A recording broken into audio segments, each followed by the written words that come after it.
não posso colocar o acento, tá, nestas palavras.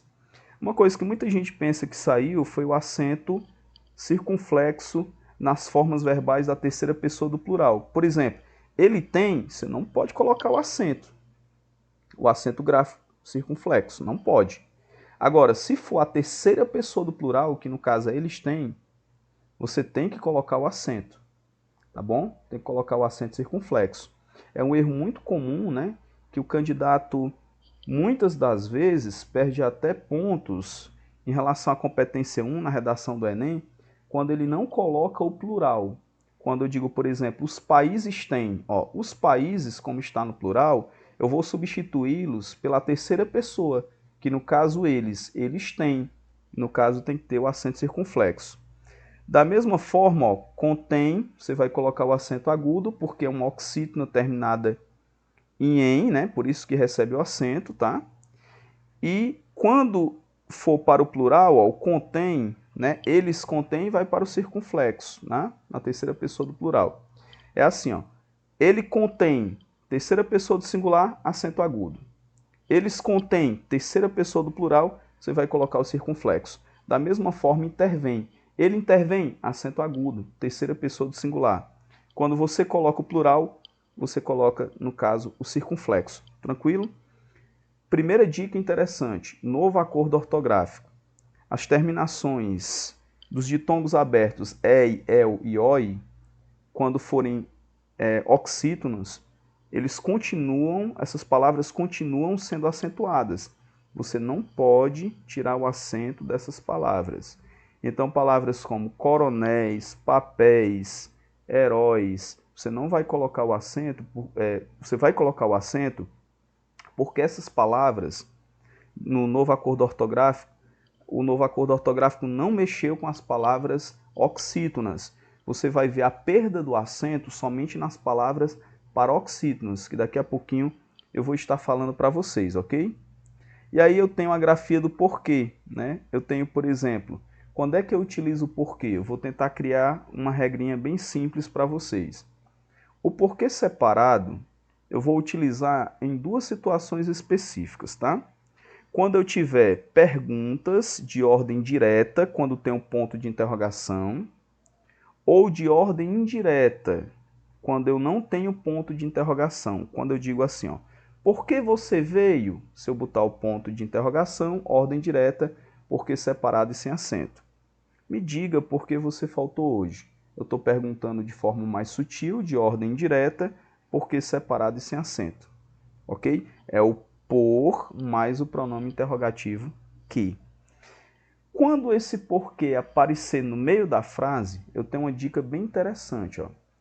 Você tenta substituí-lo pelo pois. Se você conseguir substituí-lo pelo pois, ele tem que ser junto e sem acento. Por quê, Ronieri? Porque ele pode dar uma ideia de causa ou de uma explicação. Se ele não ficar com sentido, é porque ele é o porquê separado e sem acento. Geralmente, esse porquê separado e sem acento, ele vem o por, mais o que sendo pronome relativo. Exemplo, quando você diz aqui, ó, não sei o motivo por que saíste. Você pode substituir por qual saíste. Não sei o motivo por qual saíste. Ou seja, esse que, ele faz a função de um pronome relativo. Se você na frase tentar substituir pelo pois e não deu certo no meio da frase, é porque esse porquê ele é separado e sem acento. Tranquilo? Esse porquê junto com acento, ele só é usado em finais de frases. Então, no final de alguma frase, ou nos finais de frases, você usa o porquê separado e com acento.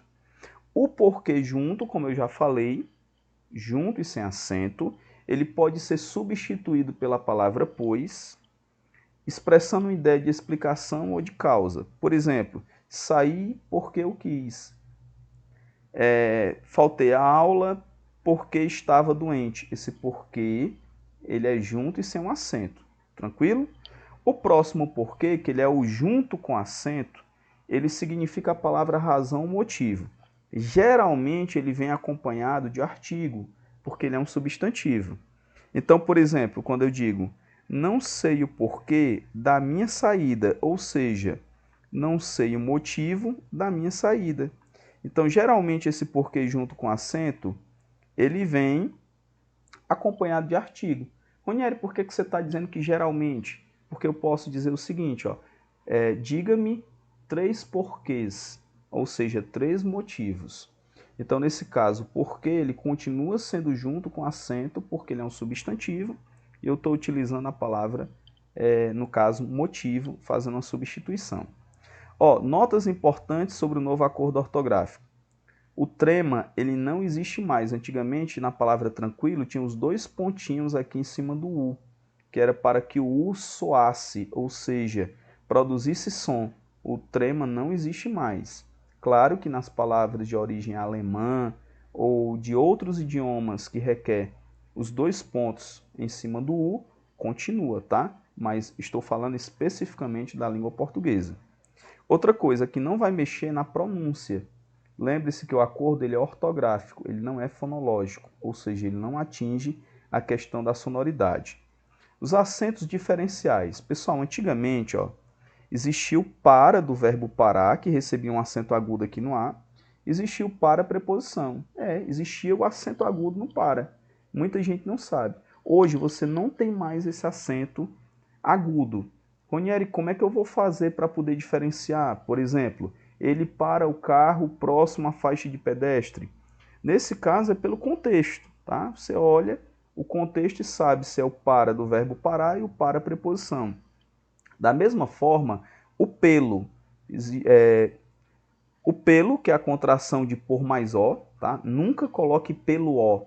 Pelo ó, amor de Deus. Pela ajuda, não coloque o a depois do pelo e nem do pela, tá? Nem o ó e nem o a. Por quê? Porque pelo já é a contração de por mais ó. Não precisa colocar o ó depois. E pela é a contração de por mais a. Então aqui o acento diferencial nós tínhamos o pelo, que era a contração de por mais ó, e o pelo com acento circunflexo, que era o cabelo. Hoje não tem mais esse acento, tá? E também do polo, o acento agudo, com polo, né, que é o filhote de gavião. Então hoje não tem mais os acentos. Eu até brinco, né? Eu digo que é na turma do PPP. Para, pelo, polo, você não pode mais colocar o acento. Agora, cuidado. A forma verbal por, ela é acentuada, recebe acento circunflexo, para diferenciar do por, que é a preposição. E também o pôde, que é o passado, ou seja, o pretérito perfeito, terceira pessoa, tá? Do singular, ele pôde fazer a atividade, recebe o acento circunflexo, para diferenciar da terceira pessoa do singular do presente indicativo.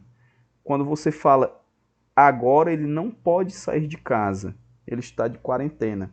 Nesse caso, esse pode, ele vai indicar presente.